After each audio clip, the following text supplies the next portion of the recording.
Oh, Overwatch 2 retail patch notes, August 26, 25. So this is the Wednesday patch that is coming out with all of the perks, which we were covering before we got rudely interrupted by KD. Season 18 Stadium Quick Play, let's skip that. We've already talked about Stadium Quick Play, nothing too interesting there. Summer Games, it has third-person Lucio Ball. That's fine. You're welcome to have third-person Lucio Ball. I just don't force me to play it. I come here for the video game, not for the side video games. They're cute. I'll play them for 5 minutes, then I'll go back to my regular video game. Raiding loot again, probably Shrapnel. Junkrat's Loot Hunt. I didn't even play it. Is that a thing that's been here before? Yep, I don't even care. Okay, Hero Progression updates. Hero Progression 2.0 rebuilds the system from the ground up with faster leveling, smoother UI, and a permanent prestige system built to flex your grind. Oh dear, guys. Well, there you go. And I've stopped caring. Earn animated ascended borders at milestone levels, unlock loot boxes at key breakpoints, and track long-term growth with every hero. If you're putting in the hours, this is a system that finally shows it off. Don't get me wrong. This system hopefully is paired with the SR, individual hero SR system that is hopefully prestige. Hero level represents how much time you spent playing each hero. Level up your heroes by completing games in any game mode. I don't think it should be just the time. I think you should put some skill rating into it. Otherwise, there's no point in having any of the things. But it's a good system regardless. It's fine. Progression level represents how much you play overall. Every time you level up a hero, your progression level also goes up. Your hero and account level badges are automatically prestiged after reaching certain levels. Level up your heroes to earn ascended borders, which displays in most areas during the course of a match. Opponents will not be able to see your ascended prestige until after the match begins. That's healthy. As you level up, kickstart your cosmetic collection for your favorite heroes by earning highlight intros, emotes, victory poses, player icons, credits, and more. Okay, sure, so lots of rewards for it. Additionally, unlocking evolving name cards and player titles to show off your high-level heroes. Progression accolades can be hidden in streamer mode settings. That's really good, actually, being able to hide them. That's really healthy, being able to do that. That's cool. Advanced information panel. While in match or in the practice range, players can now interact with the hero information screen to find advanced details about their weapons, abilities, and passives. The following types of information are present for all heroes where relevant: damage, healing, cooldowns, range, radius, effect durations, magazine size, reload time, fall off ranges, barrier health, over shield, over armor, damage amplification, damage reduction, movement speed modifications, deployable health, shot spread, shots per volley, knockback charge times, energy, and many hero specific mechanics that don't fall into the above categories are also included. Okay, fair enough, to be honest. Some notable exceptions, like ultimate charge and fire rate, are works in progress that we hope to add in future updates. We're excited to hear your feedback on this feature, and we'd love to hear what additional specific information you'd like us to add in the future. Keywords are included to help players understand how they can interact with each other. The definition can be accessed for in-depth explanations. Cool. I mean, really cool. Honestly, this is a really good thing. I'm happy with it. Console players can now use a mouse and keyboard to play natively in Overwatch 2 if they prefer not to use a controller. Okay, so the matchmaking pools, PC and console, will be transferred to as the mouse and keyboard pool and the controller pool. The change will be updated.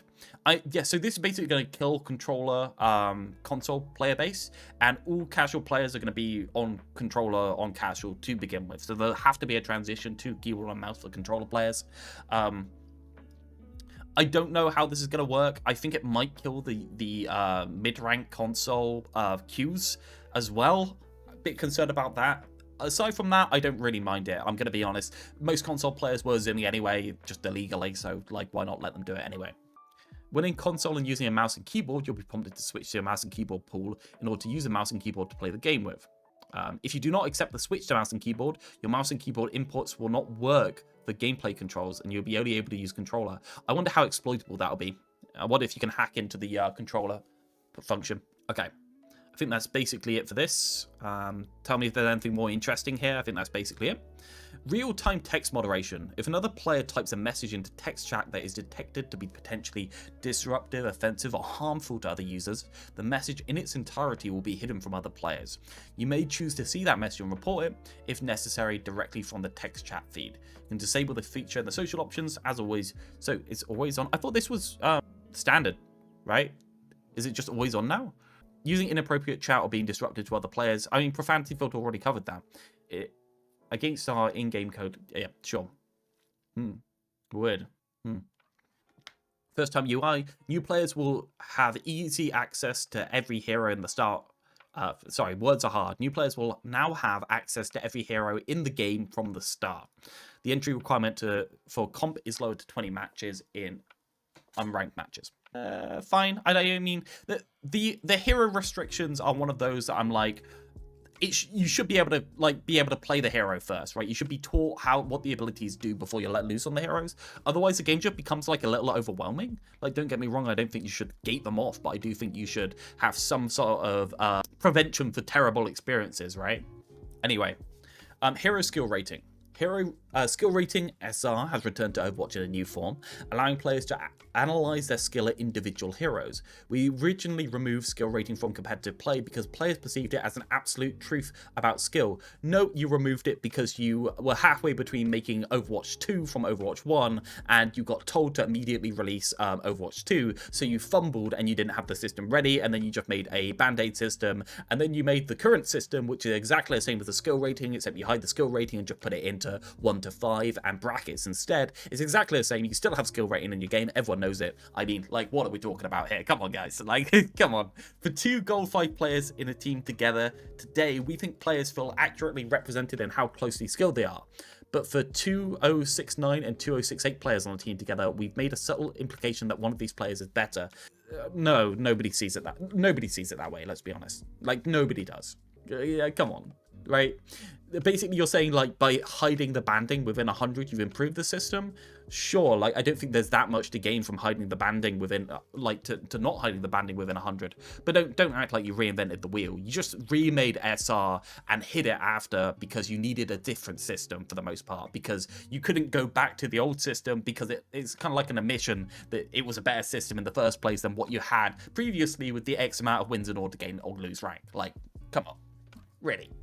These players are extremely close in skill, and it would be incorrect to assume with certainty that one is more skilled than the other, but players tended to see a higher number as objectively more skilled. Sure, this led to some unfortunate social dynamics within matches. I think you're retroactively rationalizing this here. I don't think that's realist. No, I think you did this system because you couldn't do the other system. Whether it's a small upgrade or not, that's absolutely fine. You can argue that it's a small upgrade, but it's not because why you did it. You did it because you had a significantly worse system that you are upgrading, and you had to make it more similar to the old system. And you did like a twist on it in order for it to not like seem like you got egg on your face. Comparisons are great for hero skill rating though, since this information isn't shared outside your career profile. We think giving you our best guesses will help you to understand and analyze your own skill at your stable of heroes in the most fun ways. What? Not shared outside your career profile? So can you look at somebody else's skill in their career profile, I guess? But it's not shared in game or anything? Hero skill rating is between 0 and 5,000. Hero skill rating is not used in matchmaking, and after placements in role or open queue, players will now be able to place each of the 44 heroes in Season 18. A hero needs to play 5 placement matches to get the final hero skill rating. A hero must be played for at least 3 minutes within a match to qualify, must be one of your top 3 most played heroes within that match to qualify. Hero placements are not shared across role and open queues. Hero skill rating updates are shown at the end of the match on the competitive overview. Sure. Okay, I don't think there's anything more there. Fair enough to them. No problem. Skill rank reset.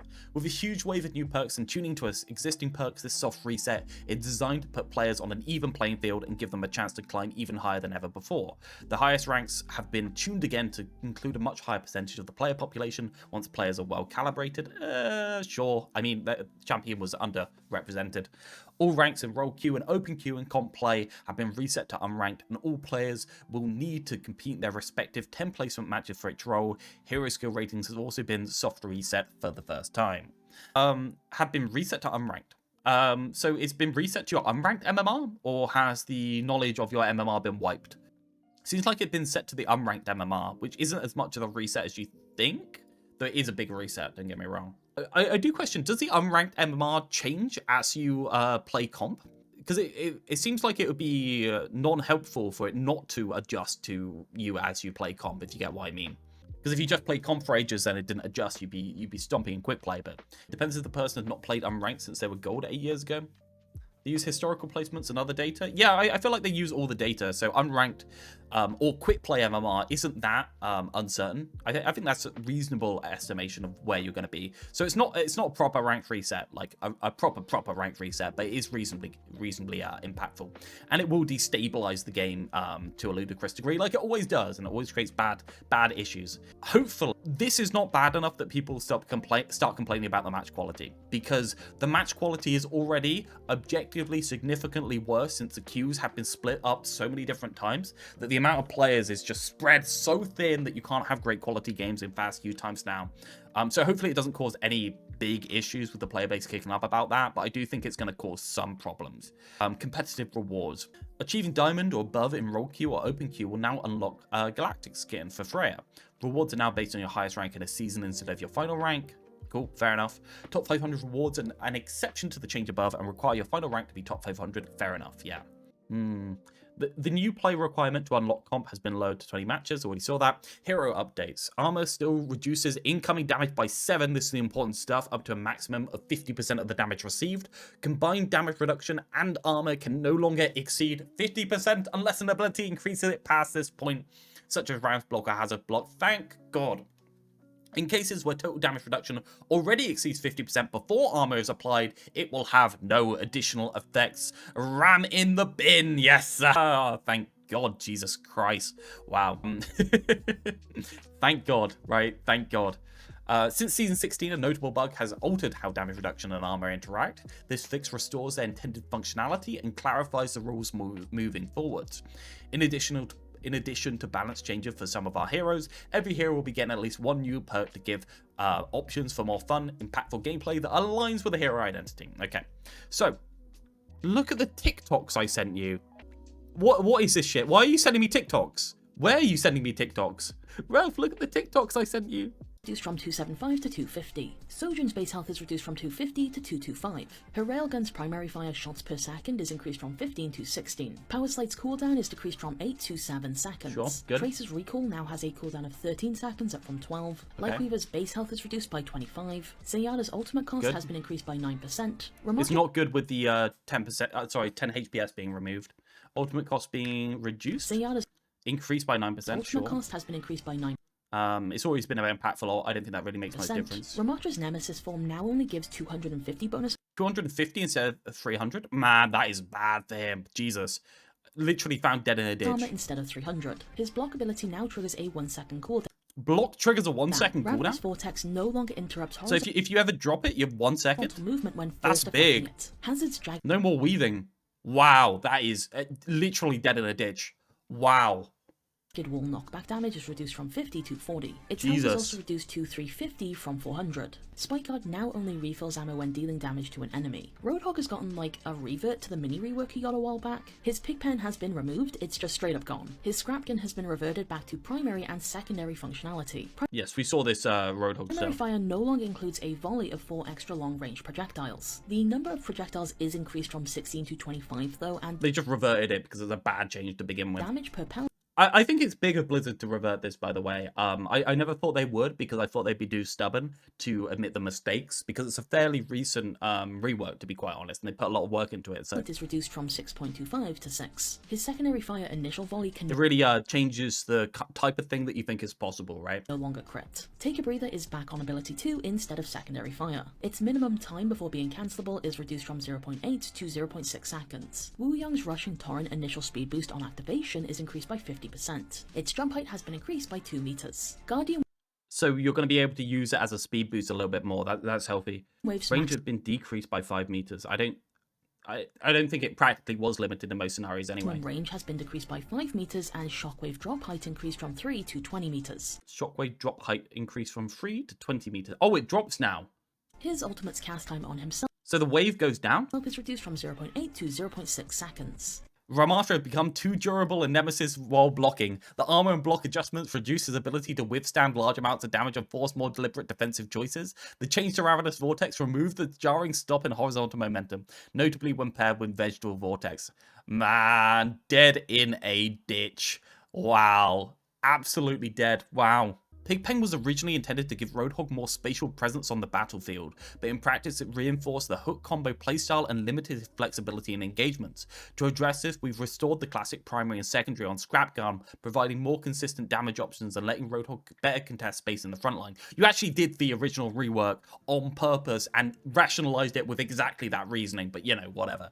The Take a Breather adjustments have been successful, offering greater defensive uptime without excessive personal sustain, so not really for the most part. I mean, like, nobody's going to say that Roadhog's generally only playable when his personal sustain is in an unhealthy state for the most part. I don't think the adjustments have been that good. It's just made it so you can't stun him out of it for the most part, and that was necessary for 5v5, but it's kind of toxic in 6v6. So its functionality remains the same, been moved to ability 2 where default toggle and additional cancel options to keep that flexibility intact. Recent weapon changes have made Cassidy a highly consistent threat, reducing his health brings him more in line with other hit scam.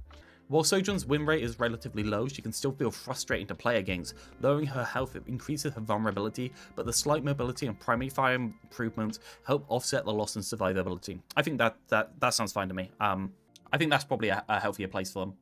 Tracer's weapon improvements have increased her overall effectiveness. Extending Recall's cooldown reduces her uptime, especially when paired with major perks. I think that makes Tracer more boring, but you know, yeah, sure. Yeah, that's a thing you possibly can do. Can we talk about why you're doing this? Instead of just saying, well, she's got loads more damage and we don't know why we did that, so we've made her do less more often. Sure.